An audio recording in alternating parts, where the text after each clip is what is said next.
Welcome to Life Stories, where we share powerful tales of resilience, love, and the human spirit. Today's story takes us into the life of Jessica, a woman whose seemingly perfect world shatters when she uncovers a shocking betrayal from the person she trusted most. As she dives deeper, Jessica discovers secrets that threaten her family, her career, and everything she holds dear. But this isn't just a story of pain, it's one of strength, determination, and the courage to fight back. Don't forget to like, share, and subscribe to our channel to begin today's unforgettable journey with Life Stories. The buzzing of my phone woke me from a restless sleep at exactly 2:45 a.m. At first, I thought it was just a random notification, maybe a text from Rachel or an email from one of my students, but the sound was different. It wasn't the usual ding of a message or the cheerful chime of a call. This was sharp, almost urgent, like an alarm. Half asleep, I nearly ignored it. After all, Michael was fast asleep beside me, his back turned like it always was these days. And the last thing I wanted to do was disturb the eerie quiet of the night. But some instinct I couldn't quite explain, made me pick up the phone. The screen glowed in the dark, illuminating the walls in a way that made them seem taller, more oppressive. My vision blurred as I squinted at the notification. The app name was unfamiliar, Secure Track. The message read simply, "Alert, location data accessed." I frowned.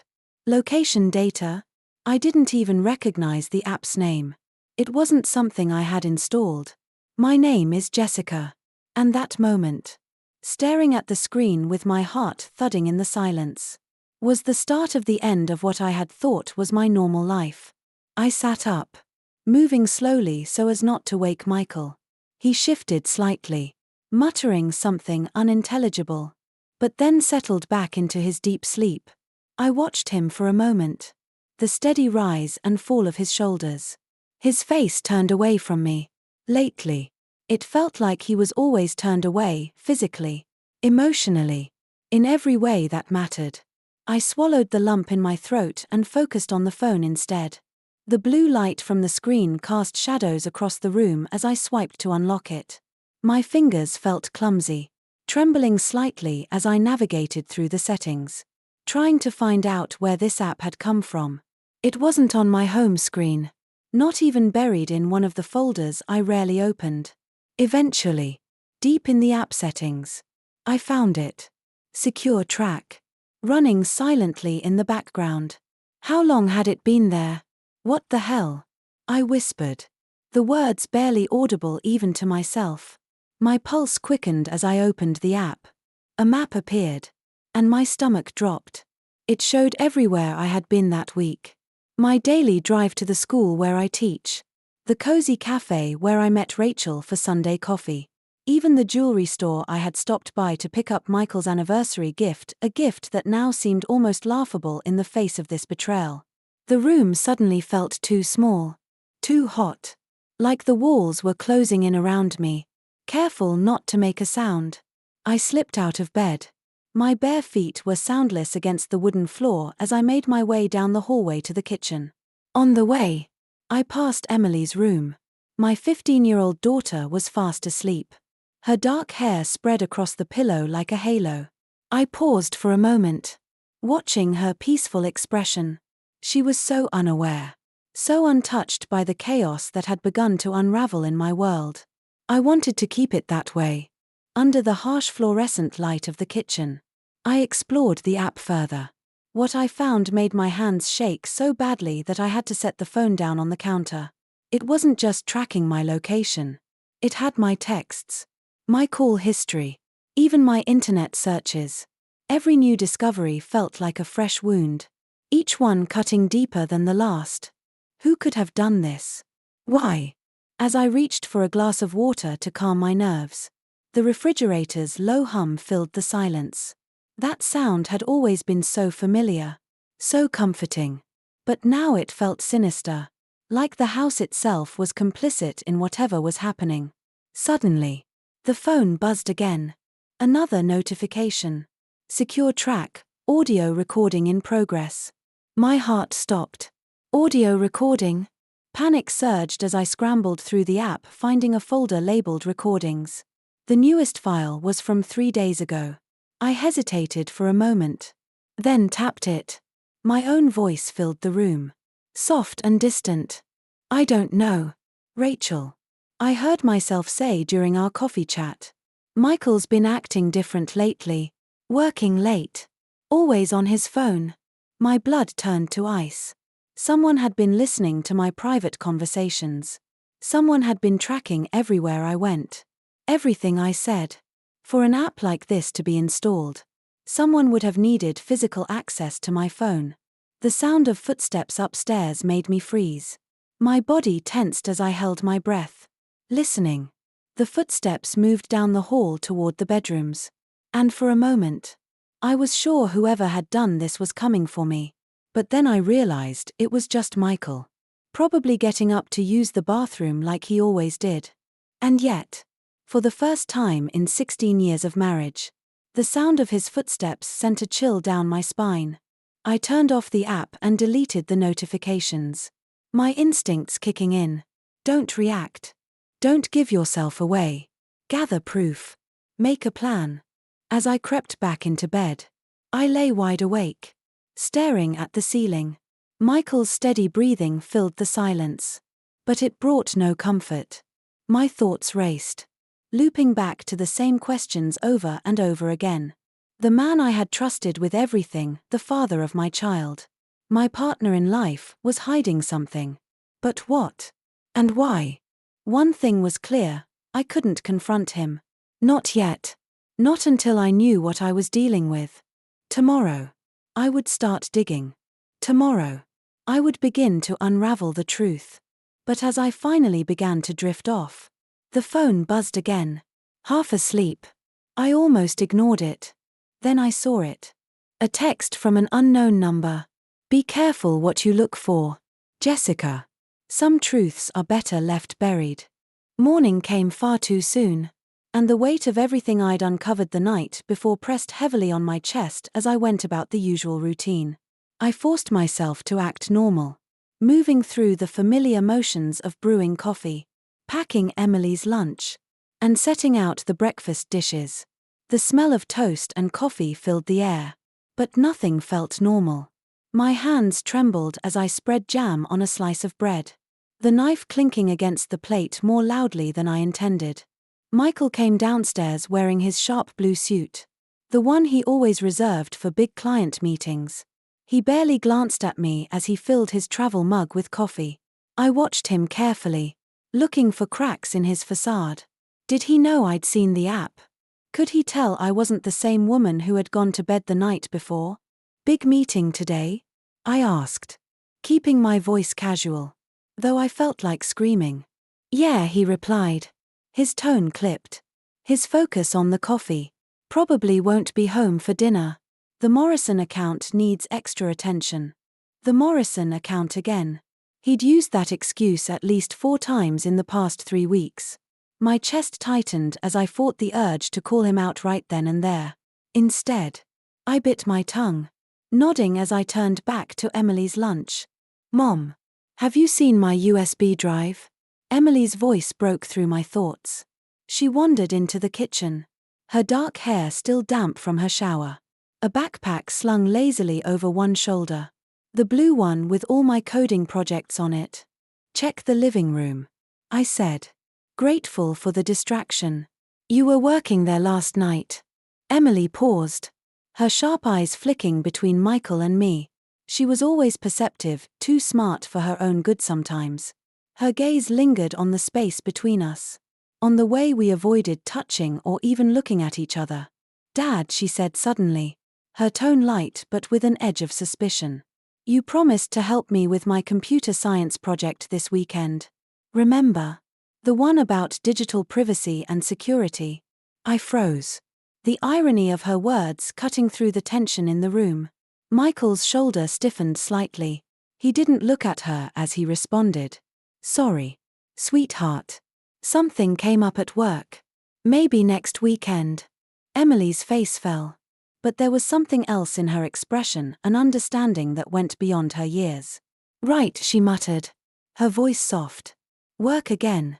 Michael kissed her on the forehead before grabbing his briefcase and heading for the door. Love you both, he called out. But the words felt empty. Rehearsed. I stood there in silence as the door closed behind him. My thoughts swirling like a storm. Mom, Emily said. Her voice pulling me back to the present. What's going on? What do you mean? I asked, busying myself with the dishes. Avoiding her eyes. You look like you haven't slept. And Dad's been weird. And you're washing that same plate for the third time. I set the plate down, forcing a weak smile. It's just work stress. Honey, you know how it gets during finals season. Mom, Emily said again, her tone firmer now. She crossed her arms. A mirror of my own stubborn determination. I'm 15. Not 4. I know something's wrong. I heard you up last night. Before I could respond, my phone buzzed on the counter. Another secure track notification. My heart leapt to my throat as I snatched it up before Emily could see the screen. My eyes skimmed the alert. Audio recording saved. Kitchen. 6:30 a.m. I need to get to school early, I said quickly, grabbing my purse and shoving the phone into it. Teachers' meeting. Will you be okay taking the bus? Emily's expression shut down. Her lips pressed into a thin line. Sure. Whatever. The drive to school was a blur. Once I parked, I pulled out my phone and hovered over Rachel's number. She had been my best friend since college and worked in IT security.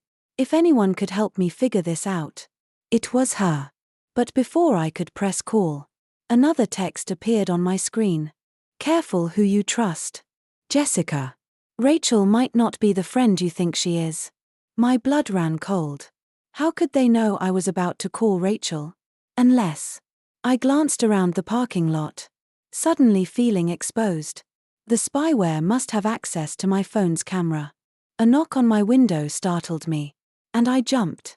It was just Lisa, a colleague from the English department. She looked concerned. You okay, Jessica? The meeting's about to start. Yeah, I said, grabbing my bag and forcing a smile. I'm coming. As I walked toward the building, my mind raced. I couldn't trust my phone. I couldn't trust Michael. And maybe, just maybe, I couldn't even trust Rachel. Worst of all, I realized that in trying to protect Emily from all of this, I might already be failing. The one person I was desperate to shield from this chaos was starting to see cracks in the walls I had so carefully built. The school day dragged on, my mind miles away from Shakespeare and poetry analyses. Each time my phone buzzed in my desk drawer, a fresh wave of dread washed over me. I was too afraid to check it, worried that another secure track alert would confirm the worst, that my life was no longer my own, that someone was watching my every move. When lunch finally came, I sat in my empty classroom, staring blankly at a stack of unsigned permission slips for an upcoming field trip. My thoughts raced, leaping from suspicion to fear to anger. How had I let this happen? How had I not noticed something so invasive creeping into my life? Emily's voice interrupted the silence. You missed breakfast again. I looked up, startled. She stood in the doorway, her backpack slung over one shoulder, her laptop tucked under her arm. Her expression was a mix of concern and something sharper, something I couldn't quite place. I'm fine, I said quickly, trying to sound normal. Just a lot on my mind. Emily stepped inside and dropped her bag on one of the desks. Dad didn't come home last night, she said flatly. My stomach clenched. He had a late meeting, I said, keeping my voice steady, though I knew the excuse was as thin as paper. Stop, Emily said, her voice cracking. Just, stop lying to me. Her words hit like a slap, and I froze, unsure of what to say. Emily crossed her arms, her gaze piercing. I found something on Dad's laptop, she said, her voice trembling but determined. Remember last weekend, when he asked me to help organize his work files? I nodded slowly, my heart racing. There were emails, she continued. A lot of them. To someone named Lauren. He's planning to leave us. Isn't he? My throat felt tight. And I struggled to find the right words. Before I could answer, the door opened again. And a student poked their head in. Mrs. Turner. Principal Harris needs to see you. He says it's urgent. I glanced at Emily. Her face pale but defiant. Then back at the student. I'll be right there, I said. Emily hesitated as I grabbed my bag. Mom, she said softly, don't let him hurt us. Her words clung to me as I walked to the principal's office. The weight of them heavier than anything I had felt in years. Inside, Michael was already there, sitting beside Principal Harris with the same charming, courtroom-ready smile he always used when he wanted to control a narrative. The air in the room felt charged, electric with tension. Jessica, Principal Harris began, shifting uncomfortably in his chair. There have been concerns raised about your behavior. Allegations of inappropriate conduct with a private investigator during school hours, as well as questions about your emotional stability. I froze. The words barely registering. My mind leapt to Michael. Of course. This was his doing. He had gotten ahead of me, spinning his own story to paint me as paranoid and unfit. Michael leaned forward, his voice dripping with feigned concern. I'm worried about you, Jess. The paranoia. The accusations. This isn't like you. Let me help you. Help. The word made me sick. I took a deep breath, steadying myself. I have proof, I said quietly, my voice firmer than I expected. Michael's smile faltered, just for a moment. Proof of everything. I continued. The spyware you and Lauren installed on my phone. The shell company. The apartment in Crestwood Residences. I even have recordings, weeks worth of them. Every conversation. Every move you've made. I turned to Principal Harris, who looked pale and uneasy. I'll email you the evidence, I said calmly, standing up. But right now, I need to speak with my daughter. Michael's mask cracked for the briefest moment, his composure slipping as I walked out of the office. Back in my classroom, Emily was waiting, her laptop open, lines of code scrolling across the screen. What are you doing? I asked, my voice shaky. Fighting back, she said without looking up. Did you know most spyware has backdoors? Dad really should have done better research before buying it. I watched her, a mix of fear and pride swelling in my chest. Emily, you shouldn't. I found something else, she interrupted, her voice low. Something bad. Really bad. Her eyes met mine, and I saw the worry there. The same worry that had kept me up night after night. What is it? I whispered. Emily hesitated, then turned the laptop toward me. The app, it's connected to other people. A lot of other people. This isn't just about Dad anymore. Before I could respond, my phone buzzed in my bag. Another text from an unknown number. Careful. Jessica. You're playing with fire. The text lingered on my screen, each word a punch to my gut. Careful. Jessica. You're playing with fire. My grip tightened around the phone as I reread the message. The implications swirling in my mind.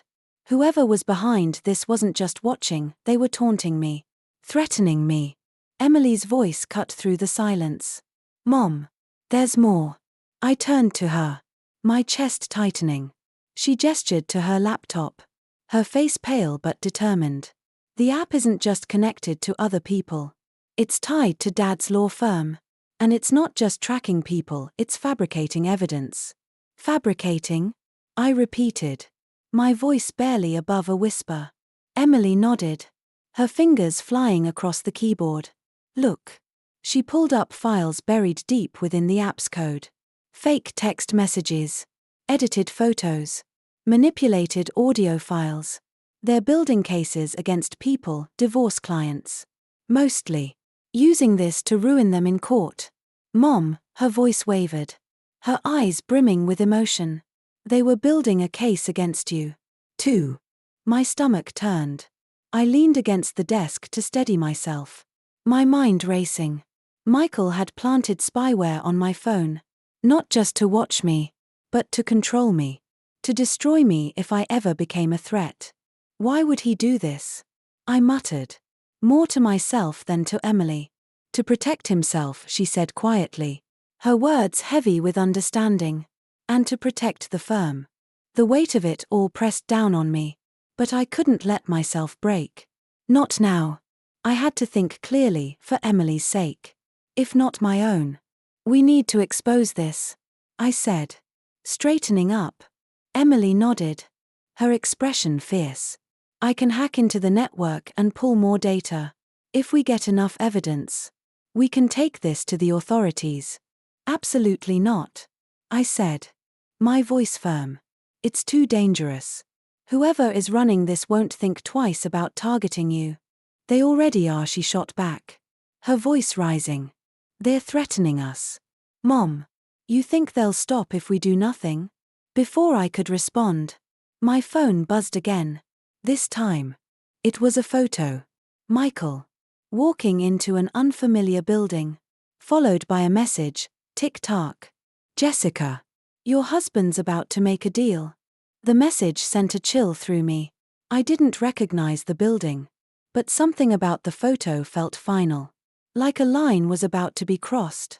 I turned to Emily. Stay here, I said firmly. Mom. No. I mean it. Emily, I said. Cutting her off. If they're watching me, they might already know what you're doing. I need you to stay safe. Her lips pressed into a thin line. But she nodded reluctantly. Grabbing my coat, I called Dave Miller, the private investigator who had already uncovered so much about Michael's activities. I'm sending you something, I said as I forwarded the photo and message. I need to know where this is. I'll run it through my system. Dave said. Call me when you get there. And be careful. The drive felt endless. Every minute stretching into an eternity. My heart pounded in my chest. Not just from fear, but from anger. Anger at Michael. At the firm. At myself for not seeing the cracks in my life until they had widened into chasms. When I arrived, Dave called back with the address. That building's connected to Crestwood Residences, he said. High-end rentals. I traced the payments. Your husband's been funding it through a shell company tied to the firm. I swallowed the lump in my throat. And Lauren? She's there, he confirmed. Looks like she's been meeting him regularly. I parked a block away, my hands shaking as I gripped the steering wheel. I wanted to storm in. To confront Michael and Lauren. To demand answers. But I knew better. This wasn't just about me anymore. It was about Emily. About the lives this scheme had ruined. As I stepped out of the car, another text came through. This isn't just about your husband. Jessica. Don't make the wrong move. I took a deep breath and walked toward the building. The weight of the phone in my pocket a reminder that someone was always watching. My life. My choices. My family, it all hung by a thread. I had no idea what I would find inside. But I knew one thing for certain. I wasn't backing down. Not now. Not ever. Riverside Trail Park was deserted when I arrived. The stillness broken only by the faint rustling of leaves and the distant hum of traffic. The air was cold, sharp, and unforgiving. Just like the situation I found myself in. Lauren sat on a bench near the water. Her shoulders hunched against the chill. She looked nothing like the confident professional I had seen in photos. Instead, she appeared fragile. Almost broken. They're watching, she said softly, not looking up as I approached. Her voice was shaky, her hands trembling as she clutched a small USB drive. But your daughter's program worked. We have about 10 minutes before the spyware kicks back online. I sat beside her, keeping my distance, unsure of how much I could trust her. Tell me about Michael's deal, I said. My voice steady despite the storm inside me. Lauren exhaled slowly, her breath visible in the crisp air. It's not just Michael, she said. The firm has been doing this for years. They install spyware on their clients' devices, collect dirt on both sides during divorce cases, and use it to manipulate settlements. It's blackmail. Plain and simple. And the money laundering? That's just extra profit. Her words hung in the air, each one heavier than the last. I felt my stomach twist as I thought of all the families the firm must have destroyed. All the lives torn apart by their schemes. "Why are you telling me this now?" I asked, narrowing my eyes. She hesitated, her gaze fixed on the USB drive in her hands. "Because I'm being blackmailed too," she admitted. "They're using my sister to control me. She's been hiding from her abusive ex for months. And the firm knows where she is. They've threatened to expose her if I don't do what they want." The pieces of the puzzle were falling into place. And they painted an even darker picture than I had imagined. Michael wasn't just spying on me for his own gain, he was part of something far bigger. Something far more sinister. Before I could respond, my phone buzzed in my pocket. I pulled it out and glanced at the screen. It was Emily. "Mom. Something's wrong. Dad's not at the office. His." The message cut off abruptly, and a cold wave of fear swept over me. Behind me, a voice I knew all too well said, "Going somewhere. Jessica." I froze, my heart hammering in my chest as I turned to see Michael stepping out of the shadows. He wasn't alone. 3 men in dark suits flanked him, their expressions cold and emotionless. "You should have stayed out of this," Michael said, his voice calm but laced with menace. "You were never supposed to find the spyware. That was Lauren's mistake." He shot her a sharp, accusatory glance. Lauren shrank under his gaze, her fingers tightening around the USB drive. Michael stepped closer to me, his tone softening, almost pleading. "This doesn't have to end badly, Jessica. The firm is willing to be generous. A clean divorce. Full custody of Emily. A comfortable settlement. All you have to do is walk away." I stared at him. The man I had once loved. The father of my child. Now unrecognizable. "And if I don't?" I asked, my voice steady despite the fear bubbling inside me. Michael's expression hardened. "Then things get complicated. For everyone." He held up his phone, showing a live feed of the women's shelter where Lauren's sister was staying. "You're not the only one with something to lose, Jessica," he said coldly. "Think about Emily. About her future. It would be a shame if she got caught up in something like this." The threat was clear. He wasn't just coming for me, he was coming for everyone I cared about. But Michael didn't know everything. He didn't know about the live stream Dave had set up. He didn't know that every word he was saying was being recorded and sent directly to the FBI. "You're right about one thing," I said quietly, pulling out my phone and turning the screen toward him. "This ends tonight." Michael's face paled as he saw the live stream, the realization dawning on him. "You didn't come alone," he muttered, his confidence faltering. "Neither did you," I replied. In the distance, flashlights cut through the darkness as FBI agents emerged from the shadows. The men flanking Michael scattered, vanishing into the night, leaving him alone to face the consequences of his actions. "Jessica, please," he begged as the agents closed in, his voice cracking. "Everything I did, it was for us. For Emily." "No," I said, watching as the agents cuffed him. "Everything you did was for yourself." As Michael was led away, I felt a strange mix of emotions: relief, anger, sadness. But above all, I felt resolve. This wasn't the end of the battle. The firm would fight back, and there would be more challenges ahead. But for the first time in weeks, I knew I wasn't fighting alone. Emily, Lauren, Dave, we were stronger together, and I was ready for whatever came next. As the dust settled, I stood on the balcony of our small apartment, watching Emily work on her laptop. The past months had been a whirlwind: Michael's sentencing, the exposure of the firm, and rebuilding what remained of our lives. It wasn't easy, but we were free. And we were stronger for it. Emily had turned her pain into purpose. Interning with Dave's cybersecurity team, while I had found new meaning in teaching, helping others understand the importance of digital privacy. Sometimes, scars don't fade, but they remind us of the battles we've survived. This wasn't just a story about betrayal, it was about resilience, love, and rediscovering our strength. And now, as I looked at Emily's determined face, I knew we had won.